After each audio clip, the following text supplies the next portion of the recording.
Double wobble welding dimming. First, let us open the motor cover. There are 2 screws here, take it away from here.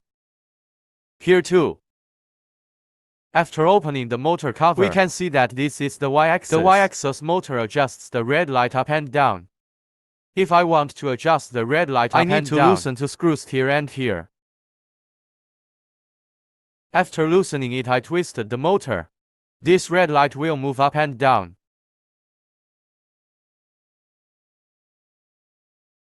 This red light will move up and down. 我们先可以用个外角石嘴。 We can first use an outer corner stone mount. Make a rough adjustment first. Tuning to these 2 endpoints. From this position, first roughly lock it. We need to lock both sides at the same time.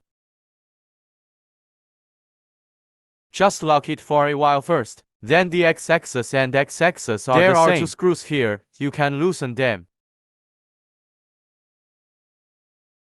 After loosening it adjusts the left and right red light. When we turn the motor, the red light will move left and right. We are the same. First, adjust the red light roughly to this and the outer corner. Middle of blind spot.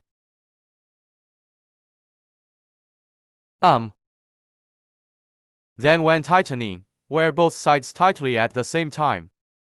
Then adjust the horizontal light. Be sure to change to a cutting test pendant. We need to make sure that this red light, only if it can come out from the small hole of the cutting wire nozzle.